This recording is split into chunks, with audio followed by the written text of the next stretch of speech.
Hello friends, welcome to योद्धा career point. तो आज हम इस वीडियो में जो है त्रुटि विश्लेषण से संबंधित कुछ क्वेश्चन और इसके थ्योरी पार्ट को डिस्कस करेंगे जो एयरफोर्स और नेवी के लिए बेहद इम्पोर्टेंट है। एयरफोर्स और नेवी में इस त्रुटि विश्लेषण से मेनली एक क्वेश्चन ज़रूर देता है और वो क्वेश्चन सिर्फ 4 तरीके के होते हैं। उन 4 तरीक़ों के क्वेश्चन को आज हम क्लियर करेंगे, तो आप वीडियो के अंत में ज़रूर बने रहिए। चलिए स्टार्ट करते हैं। पहले हमने नेक्स्ट वीडियो में इसके बीमा का संबंधित चैप्टर को डिस्कस कर चुके थे। आज हम त्रुटि विश्लेषण को टेकअप करेंगे। तो पहला हमने इसमें बताया था कि क्या होता है मल्टीप्लिकेशन।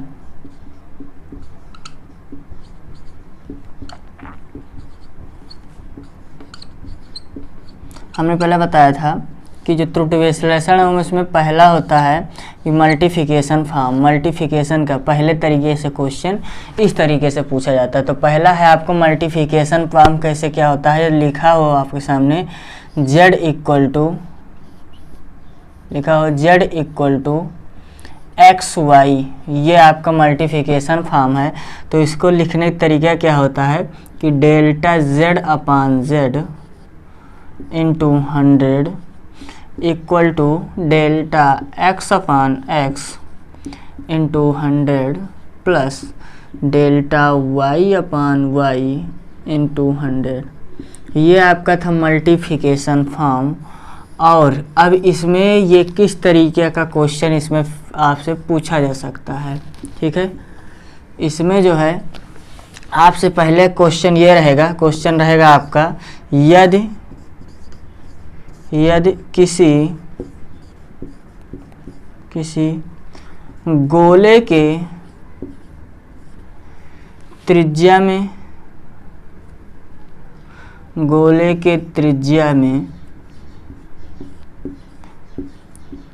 3% की वृद्धि की जाती है, वृद्धि करें व उस गोले के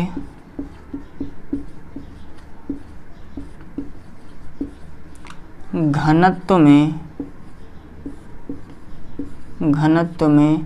4% की वृद्धि की जाए, तो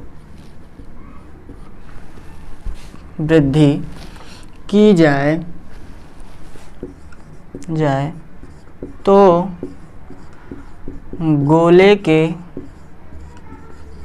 के द्रव्यमान में कितने प्रतिशत की त्रुटि होगी।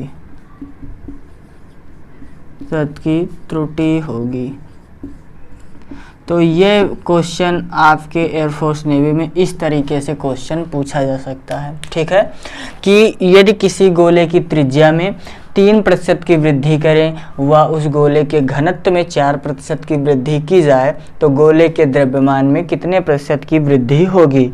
तो इसको लगाने का तरीका क्या होता है, हम एक फार्मूला देखते हैं। सॉल्यूशन इसका क्या होगा, हम फार्मूला जानते हैं D इक्वल टू होता है M/V, ठीक है।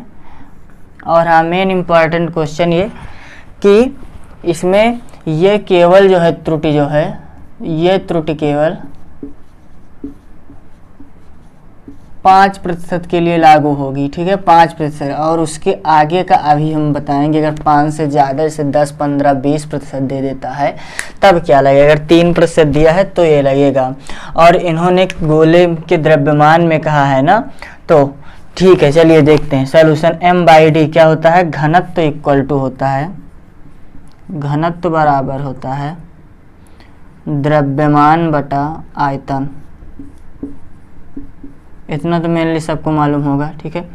अब याद करके हमें इन्होंने पूछा है कि गोले के द्रव्यमान में कितने प्रतिशत की त्रुटि है। तो गोले का द्रव्यमान m को रोक लेते हैं, तो m इक्वल टू हो जाएगा D इंटू V, ठीक है। ये हुआ आपका मल्टीप्लिकेशन फॉर्म। तो पहला मल्टीप्लिकेशन फॉर्म। अब इसका लगाने का तरीका क्या है, इन्होंने भी तो पूछा नहीं है, इन्होंने पूछा है R में प्रतिशत त्रुटि। तो गोले का आयतन क्या होता है, m equal to D into 4/3 pi R cube, ये गोले का आयतन होता है। ठीक है, और m इक्वल टू अब d इंटू आर क्यूब, ये आपका मल्टीप्लिकेशन फॉर्म हो गया। ठीक है, ये मल्टीप्लिकेशन आपका फॉर्म हुआ। तो अब इसको लगाने का तरीका क्या है कि इसको हम किस तरीके से लगाएंगे कि डेल्टा एक्स वाई, जेड और एक्स वाई के फॉर्म में लिखा है, तो इसको लिखेंगे delta m upon m into 100 equal to delta d upon d into 100 plus r आगे आ जाए, 3 आगे आएगा delta r upon r into 100। ये हो आपका मल्टीप्लिकेशन फॉर्म। और इन्होंने डेल्टा d अपान d में घनत्व में प्रतिशत त्रुटि इन्होंने दे दिया था 3%। ठीक है, त्रिज्या में 3% दिया था और घनत्व में इन्होंने दे दिया था 4%। ठीक है, ये घनत्व में 3% दिया था और त्रिज्या में 4% की त्रुटि इन्होंने दे दिया था। ठीक है, ये अब इसको हम सॉल्व कर लेते। 3 + 4 3 = 12 यानी 15% की त्रुटि होगी। अब यहाँ हम प्लस लेकर इसलिए चल रहे हैं कि इन्होंने कहा है कि गोले की त्रिज्या में प्रतिशत त्रुटि, अगर कुछ ना बोले तो प्लस लेकर चलेंगे, अगर अधिकतम बोल गए तब भी प्लस लेकर चलेंगे। अगर ये मेनली कह दे कि आपको न्यूनतम प्रतिशत त्रुटि ज्ञात कीजिए, तो आपको ये बीच वाला साइन नेगेटिव लेकर तब चलना है, नहीं तो आप प्लस लेकर ही चलेंगे। अब पहला क्वेश्चन तो इस तरीके से पूछा जा सकता है मल्टीप्लिकेशन फॉर्म। ठीक, और दूसरा किस तरीके के क्वेश्चन पूछा जा सकता है, दूसरा आपका रहेगा कि डिविजिबल फॉर्म। ठीक है, यानी भाग रूप, इसका क्या होता है भाग रूप में किस तरीके से क्वेश्चन पूछता है, भाग रूप रहेगा z equal to X upon Y. ठीक है, तो delta z upon z into 100 equal to delta x upon x into 100 plus delta y upon y into 100। इन दोनों में कोई चेंज नहीं। अगर यहीं पे क्वेश्चन में आपसे कह दे कि अधिकतम, तब तो आपको लेकर चलना है प्लस, ये बीच वाला। अगर कह दे न्यूनतम, तब साइन जो है माइनस हो जाएगा। अगर कुछ ना बोले तब फिर प्लस लेकर चलेंगे। ठीक है, तो ये रहा आपका भाग रूप। अब भाग रूप का आपका क्वेश्चन किस तरीके से पूछता है, तो देखिए क्वेश्चन, इसमें का एक क्वेश्चन है जो एयरफोर्स में 2018 सितंबर बैच में आया हुआ है।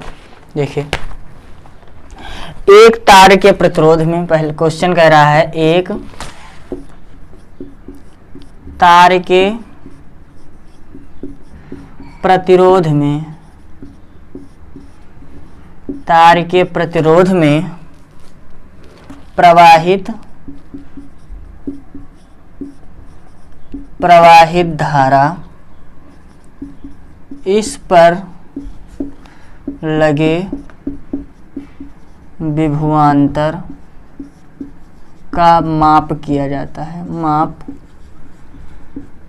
जाता है और वह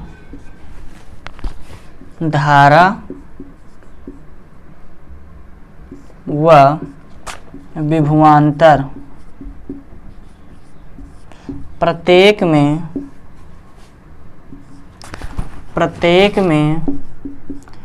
3% की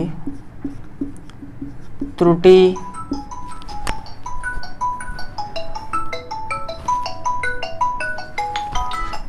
की जाती है वह तो प्रतिरोध में प्रतिशत त्रुटि ज्ञात कीजिए करें। ठीक है, तो ये आपका क्वेश्चन पूछा गया था एयरफोर्स 2018 सितंबर बैच में। ठीक है, ये सितंबर बैच में आपसे पूछा गया था। तो इसमें करना क्या था, हम जानते हैं ओम का नियम भी इक्वल टू होता है IR, किसी चालक की भौतिक अवस्था। ओम का नियम क्या कहता है कि किसी चालक की भौतिक अवस्था जैसे ताप दाब में कोई परिवर्तन ना किया जाए तो चालक के सिरों पर लगाया गया विभवांतर उसमें बहने वाली धारा के अनुक्रमानुपाती यानी V डायरेक्टली प्रोपोर्शनल I होता है। V इक्वल टू जब प्रोपोर्शनल हटाते हैं तो कांस्टेंट आता है, तो हर एक चीज़ के फिक्स्ड कांस्टेंट ये R हो जाता है RI। तो यही ओम का नियम होता है, किसी चालक की भौतिक अवस्था जैसे ताप दाब में कोई परिवर्तन न किया जाए तो चालक के सिरों पर लगाया गया विभवांतर उसमें बहने वाली धारा के अनुक्रमानुपाती होता है। It is the Ohm law. Okay, तो इस ये जो है हमें ये क्या क्या पूछ दिया है, इन्होंने विभवांतर दे दिया है और धारा, विभवांतर और धारा दिया है, प्रतिरोध पूछा है। तो R इक्वल टू V/I, तो ये आपका क्या हो गया, भाग रूप, ये भाग रूप हो गया। तो delta R/R into 100 plus equal to delta V/V into 100 plus delta I/I into 100। तो इन्होंने डेल्टा V/V में प्रतिशत त्रुटि कितना दिया है, 3% दोनों में दे दिया है। तो आपका 3 + 3 ये इक्वल टू 6% आपका आया। ठीक, तो ये था भाग रूप। अब देखते हैं हम आगे क्या बोलते हैं, घात रूप। आगे क्या होगा इसका, घात रूप। ये दूसरे तरीके से क्वेश्चन था। और तीसरा घात रूप क्या होता है, घात रूप, ये थर्ड पॉइंट है आपका कि घात रूप। घात रूप में क्वेश्चन पूछा, घात रूप जैसे क्या होता है कि Z इक्वल टू x की पावर m अपान y की पावर n, ये घात रूप है। तो ये क्या होता है, delta Z/Z into 100 equal to x आगे आएगा, x डेल्टा m आगे आएगा। तो x डेल्टा x/x इंटू 100, सब में हम प्लस लेकर ही चलते हैं क्योंकि हम वैसे कुछ नहीं बोलता तब तो प्लस लेकर चलेंगे, अगर अधिकतम बोलता है तब प्लस, अगर न्यूनतम बोला है तब माइनस साइन यहाँ हो जाएगा। तो डेल्टा n आगे आएगा, तो डेल्टा y/y इंटू 100, ये आपका था घात रूप। ठीक है, ये घात रूप था। अब बात करेंगे इसमें कि क्वेश्चन क्या पूछा रहा है कि यदि किसी, क्वेश्चन है यदि किसी भौतिक राशि y इक्वल टू a⁴m/b⁴n में a व b के मापन में x व y प्रतिशत त्रुटि है।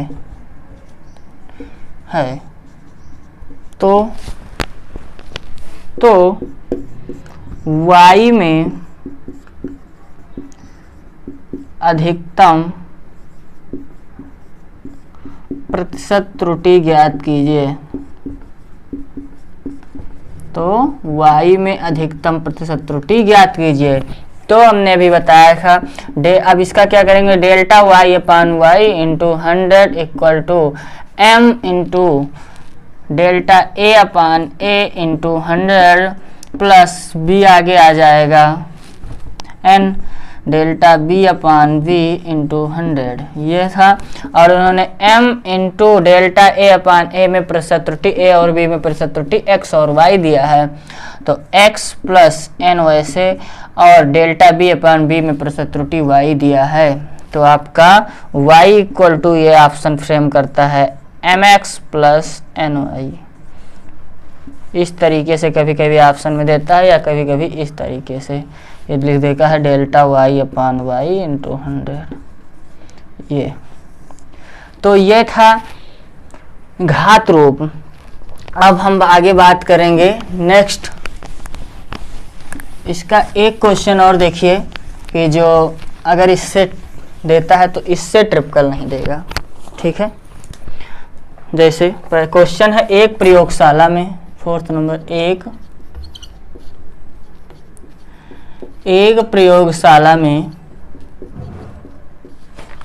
प्रयोगशाला में ABC का मापन किया जाता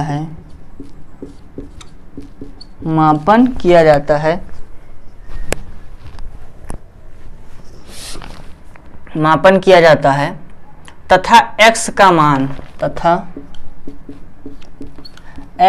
मान सूत्र इन्होंने दे दिया है, x equal to AB² upon C⁻3। तो ABC की प्रतिशत त्रुटि व A, B और C की प्रतिशत त्रुटि दे दिया है इन्होंने 3%, 2% और 6% दिया है। तो कह रहा है x में प्रतिशत त्रुटि, x में न्यूनतम प्रतिशत त्रुटि ज्ञात कीजिए, ठीक है। ये क्वेश्चन है, तो इसको भी वही घात रूप से लगाएंगे। x में पूछा है तो delta x upon x into 100, फिर delta a upon a into 100। अब यहाँ पे साइन जो है माइनस होगा क्योंकि इसने न्यूनतम बोल दिया है, तो -2 आगे आ जाएगा, डेल्टा b अपान b इंटू 100 -3 आगे आ जाएगा, डेल्टा c अपान c इंटू 100। इसका मतलब ये नहीं ऊपर जाएगा तो निगेटिव नहीं, ये जो है त्रुटि विश्लेषण का नियम नहीं है, ये सिर्फ जो है 3 आगे आएगा। अब आपका डेल्टा a अपान a में प्रतिशत त्रुटि 3%, 3 माइनस 2 गुणे डेल्टा b अपान b में इन्होंने दे दिया है 2%, -3 इंटू डेल्टा c अपान c में दिया है 6%। तो 3 - 4 -6 3 जा 80, ये आपका हो जाएगा।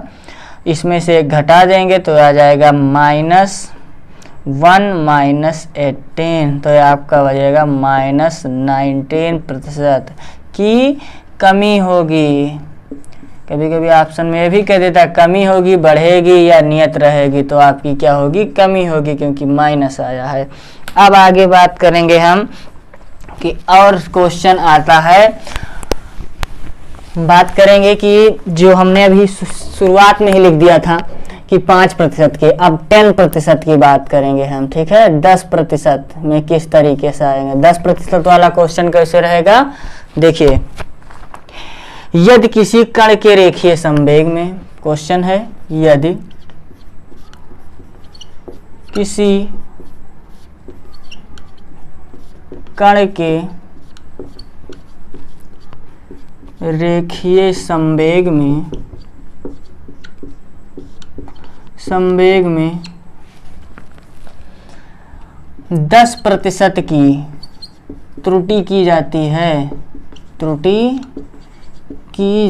है, तो कण की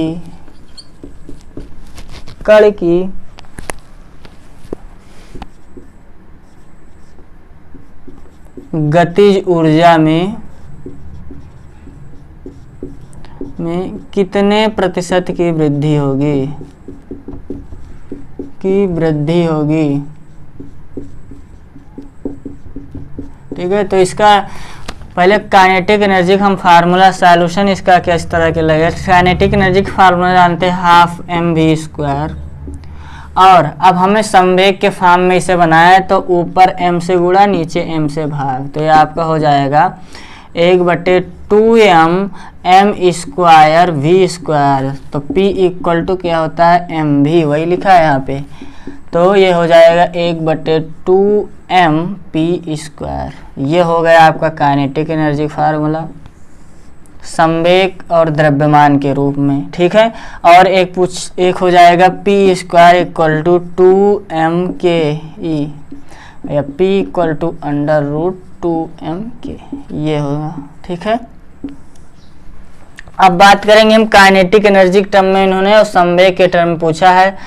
तो इसको लगाने का तरीका क्या होता है, इसको लगाने का तरीका होता है कि इसमें हमें मांगना पड़ता है, यदि किसी कण के रेखीय संवेग में, संवेग क्या है P1 बराबर हम मान लेते हैं 100 और P2 बराबर हो जाएगा आपका, पहला 100 था और P2 बराबर 10% की वृद्धि कर रहा है तो 100 में 10 जोड़ देंगे, क्या हो जाएगा 110। और K1 बराबर लिखेंगे 100 और K2 बराबर निकालना है। तो इस तरीके से आपका लगाने का मेथड होता है। तो इसको लगाएंगे K1/K2, अगर इसको अलग अलग करेंगे तो K1 तो ऐसे कर सकते हैं हम, KE is directly proportional P², ठीक है।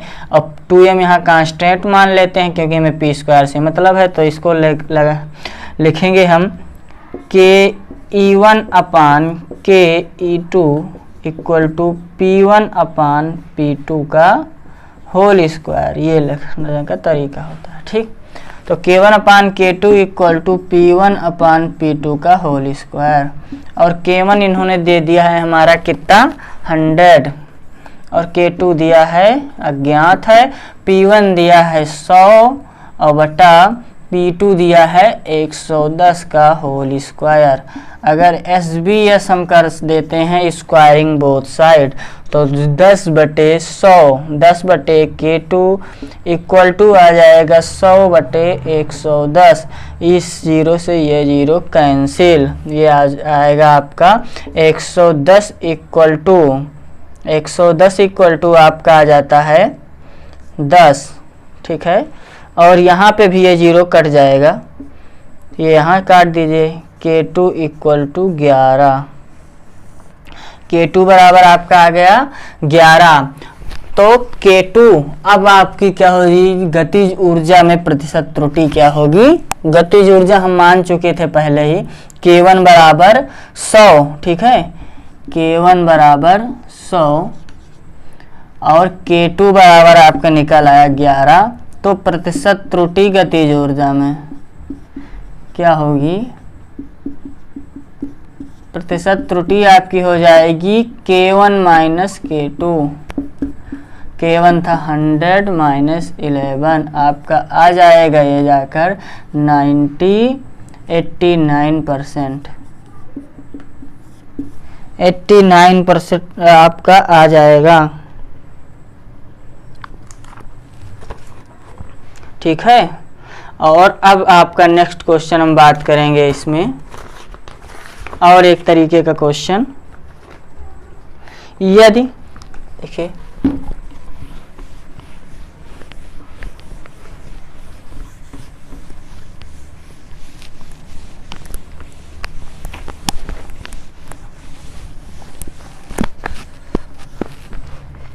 कह रहा है यदि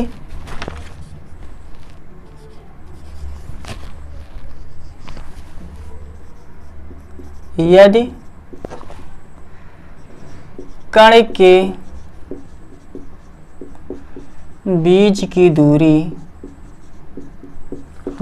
दूरी में 2% की वृद्धि की जाए तो उसके बल में क्या होगा, पहला ऑप्शन क्या है इन्होंने, कमी। दूसरा ऑप्शन कहा है इसमें इन्होंने वृद्धि। तीसरा ऑप्शन कहा है नियत, और चौथा ऑप्शन दिया है कि कोई नहीं, ठीक है। तो इसको हम जानते हैं कि F equal to G m1m2/r², ठीक है। तो F delta F/F × 100 equal to करेंगे हमें r से ही मतलब, क्योंकि इन्होंने बीच की दूरी r स्क्वायर किया है, बीच की दूरी। तो बीच की दूरी अगर ऊपर है r की पावर -2 हो गया, तो यहाँ से f ही रहने दीजिए पहले, r की पावर -2। अब इसमें प्रतिशत त्रुटि कर देते, delta f upon f into 100 equal to -2 आगे delta r upon r into 100। तो इन्होंने -2 into delta r upon r में प्रतिशत त्रुटि दिया है 2%, तो ये आ गया -4%। तो आपके आंसर हो जाएगा कमी होगी, ठीक है, कमी आएगी। अगर पॉजिटिव आता है तो वृद्धि होगी। चलिए नेक्स्ट क्वेश्चन देखिए। और नेक्स्ट क्वेश्चन है आपका, ये क्वेश्चन आपका है, पूछा हुआ है NDA 2015, इसी से कह रहा है यदि किसी कण के गतिज ऊर्जा में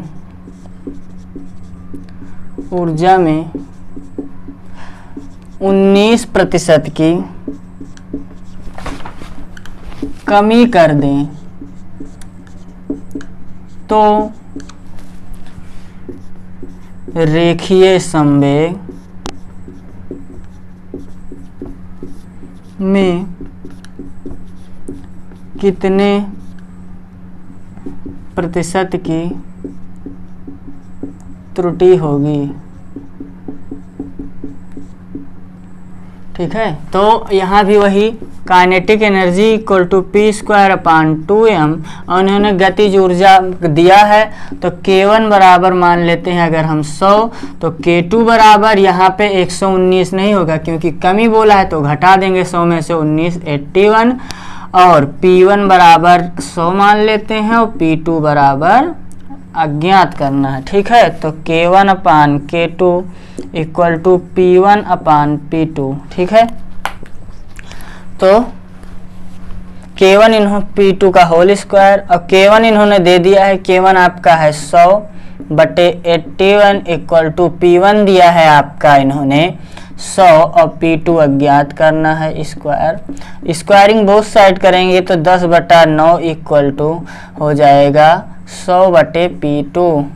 ये इससे क्या होगा, कैंसिल। p2 इक्वल टू आपका आ जाएगा 90। और अगर किसमें पूछा है इन्होंने, संवेग में, तो संवेग में प्रतिशत त्रुटि क्या होगी, तो संवेग में तो p1 माइनस p2, p1 आपका दिया है इन्होंने 100, p2 आपका 90, तो आपका 10% त्रुटि होगी।